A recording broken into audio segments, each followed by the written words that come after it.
तो last episode में हम लोगों ने देखा था कि बाइटियान जैसे ही एक अल्केमी पवेलियन में आता है तो वहां पर वो अपनी फायर पावर को शो करता है।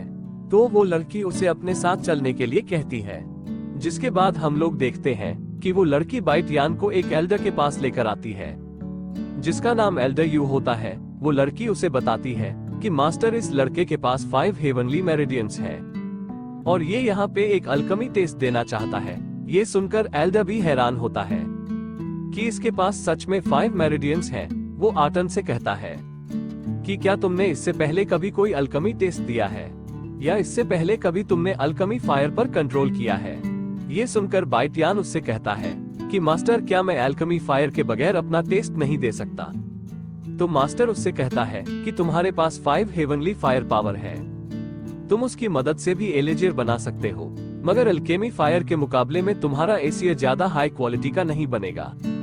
अगर तुम सच में अल्केमी टेस्ट देना चाहते हो तो उसके लिए तुम्हें पहले अल्केमी फायर को अच्छे से कंट्रोल करना होगा। ये सुनकर बाइटियान कहता है कि मुझे बस एक स्टार अचीव करना है और मैं एक अल्केमिस्ट बन जाऊंगा। मेरे ख्याल से यह प्रोसेस इतना मुश्किल नहीं है। ये सुनकर एल्डर को गुस्सा आ जाता है और वो कहता है कि तुम्हें क्या लगता है कि अल्केमी टेस्ट देना कोई बच्चों का खेल है। शायद तुम नहीं जानते कि अल्केमी एंसेंट मेडिसिन कॉन्टिनेंट का सबसे नोबल प्रोफेशन है। मगर बाइटियान कहता है कि मेडिकल अल्केमिस्ट मेरे लिए कोई बड़ा मसला ही नहीं है। तो बाइटियान की बातों से एल्डर को बहुत ही गुस्सा आने लगता है और वह दिल ही दिल में कहता है कि यह लड़का कुछ बड़ी बड़ी बातें कर रहा है, लगता है इसे आजमाना ही पड़ेगा। ये कहने के बाद वो बाइटियान से कहता है कि तुम्हारा टेस्ट लेने से पहले तुम्हें 5 लाख गोल्ड कॉइन देने होंगे, तभी तुम्हारा टेस्ट लिया जाएगा। जिसके बाद मैं तुम्हारा टेस्ट लेते हुए तुम्हें कुछ नेचुरल हर्फ दिखाऊंगा, तुम्हें उन्हें आइडेंटिफाई करनी होगा और फिर उसके बाद अगला टेस्ट होगा फायर कंट्रोल का। अगर तुम्हारी फायर कंट्रोल अच्छी होगी तो तुम पास होगे, वरना तुम फेल हो जाओगे और हम लोग रिफंड भी नहीं करेंगे। तो बाइटियान कहता है कोई मसला नहीं। ये कहते हुए वो अपना गोल्डन कार्ड उस लड़की को दे देता है और एल्डर से कहता है कि आप असेसमेंट अभी शुरू कर सकते हैं।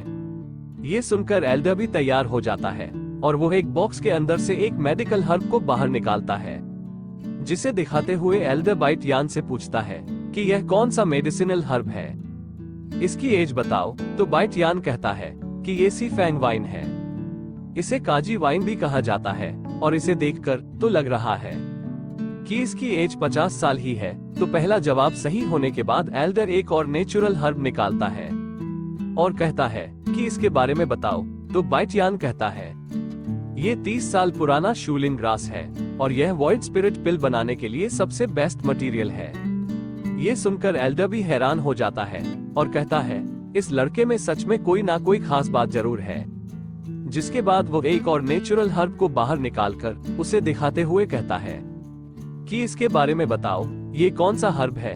एल्डर को लग रहा था कि वो इसके बारे में नहीं बता पाएगा, पर बाइटियान कहता है कि यह एक ब्लड पेपर प्लांट है, मगर यह बिल्कुल चिनु नरमा की तरह लग रहा है, मगर चिनु नरमा की वैल्यू इससे ज्यादा है। ये सुनकर एल्डर हंसने लगता है और कहता है कि तुम्हारा जवाब गलत है। मेरे हाथ में जो ये प्लांट है ये असल में जिनुडिमा ही है। बाइटियान कहते हैं कि जिनुडिमा और पेपर प्लांट के बीच में डिफरेंट इतना है कि ब्लड पेपर प्लांट के अंदर ब्लड स्पिरिट फ्लैट होता है जो कि लिक्विड की तरह होता है और जिनुडिमा के अंदर ये सब नहीं होता।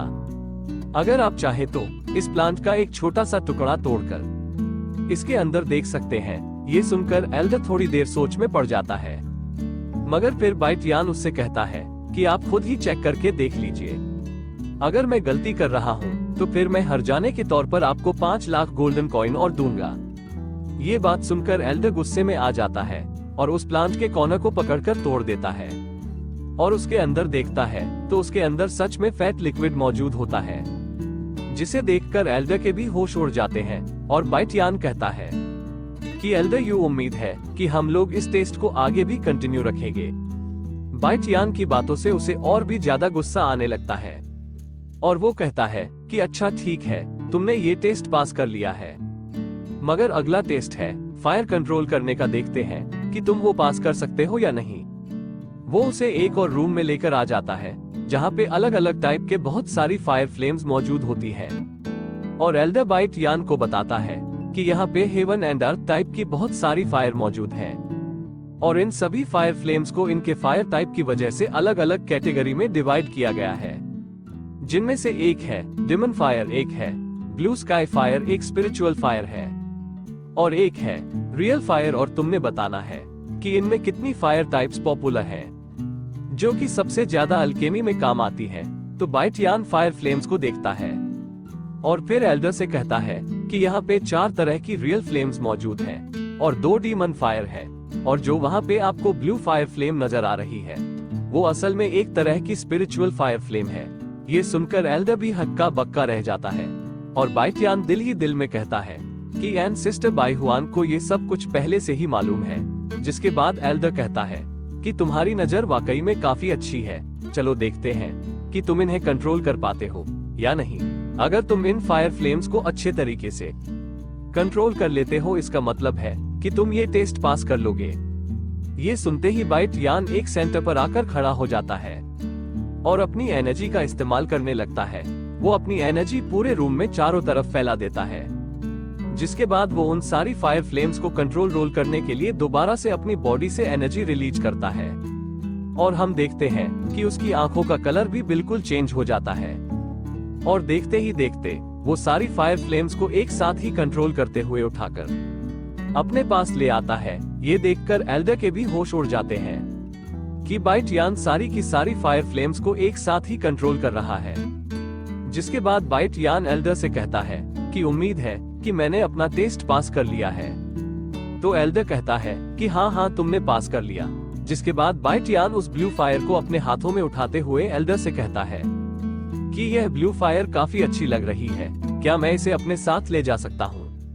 ये सुनते ही एल्डर उससे कहता है कि यह ब्लू फायर हमारे टीचर्स का एक ट्रेजर है, इसे सिर्फ हमारी टॉप लेवल की अल्केमी एसोसिएशन ही यूज कर सकती है, आउटसाइडर्स को इसे ले जाना अलाउड नहीं। तो बाइट यान कहता है ऐसी बात है तो फिर ठीक है, मैं भी अल्केमी एसोसिएशन का एक रजिस्टर्ड डिसाइल बन जाता हूँ, उसके बाद तो आप मुझे रोक भी नहीं पाएंगे। मगर फिर एल्डर उसे बताता है कि इस ब्लू स्पिरिचुअल फायर को यहाँ से ले जाने के लिए तुम अभी क्वालिफाइड नहीं हो। जिस पर बाइट यान कहता है अच्छा तो फिर कैसे क्वालिफाइड बनना है। एल्डर बताता है कि इसके लिए सिर्फ 3 स्टार एल्केमिस्ट ही क्वालिफाइड होते हैं, तुम तो अभी 1 स्टार एल्केमिस्ट भी नहीं बने हो, इसलिए तुम तो ये भूल ही जाओ कि तुम 3 स्टार एल्केमिस्ट बनोगे। तो बाइट यान कहता है कि मास्टर अगर आप ये ब्लू फायर मुझे देने के लिए मान जाए तो मेरे लिए 3 स्टार एल्केमिस्ट बनना कोई बड़ा मसला है ही नहीं। मगर एल्डर फिर भी इनकार कर देता है। तो भाई बाइट यान कहता है कि चलो मान भी जाएं, इतना जल्दी मुझे रेफ्यूज ना करें, मैं इसके लिए आपको बहुत ही खास चीज देने वाला हूँ। आपको एक ऐसी अल्केमी रेसिपी बताऊंगा जो कि अल्केमी एसोसिएशन में किसी के पास नहीं होगी। आपकी अल्केमी एसोसिएशन में वैल्यू और भी ज्यादा बढ़ जाएगी, क्योंकि जो एलियर मैं आपको बना कर दूंगा वो सिर्फ आपके पास होगा और किसी के पास नहीं होगा। तो अगर आप मुझे ये ब्लू फायर देने के लिए मान जाते हैं तो मैं आपको वो जॉइंट स्पिरिट गैदरिंग पिल बनाने की रेसिपी दूंगा। तो एल्डर कहता है कि अच्छा मुझे ये बताओ कि आखिर स्पिरिट गैदरिंग पिल और जॉइंट स्पिरिट गैदरिंग पिल में क्या फर्क है। तो बाइट यान उसे बताता है कि उनमें जमीन और आसमान का फर्क है। यूं समझ ले कि स्पिरिट गैदरिंग पिल की वैल्यू सिर्फ 1% है और जॉइंट स्पिरिट गैदरिंग की पिल 10% है, और ऊपर से जो पिल मैं आपको बनाकर दे रहा हूँ ये स्पिरिट गैदरिंग पिल से बहुत ही ज्यादा मिस्टीरियस है, जिसे आप अल्टीमेट लेवल की स्पिरिट गैदरिंग पिल भी कह सकते हैं। ये सुनकर एल्डर सोच में पड़ जाता है और कहता है कि अल्केमी एसोसिएशन में इस तरह की पिल किसी के पास भी नहीं होगी। ये पिल अपने आप में एक बहुत बड़ा ट्रेजर है। तो बाइट यान कहता है कि ठीक है, फिर तय हो गया, ये ब्लू फायर मैं ले रहा हूँ और मैं आपको वो रेसिपी दे दूंगा, क्योंकि आप एक एल्केमिस्ट हैं, तो आप तो उस रेसिपी को आसानी से पहचान जाएंगे। तो एल्डर कहता है कि हाँ, मुझसे कोई भी झूठ नहीं बोल सकता, मगर पहले मैं जरा तुम्हें प्रेसिडेंट एडी के पास लेकर जाता हूँ, वही इसके बारे में डिसाइड करेगी।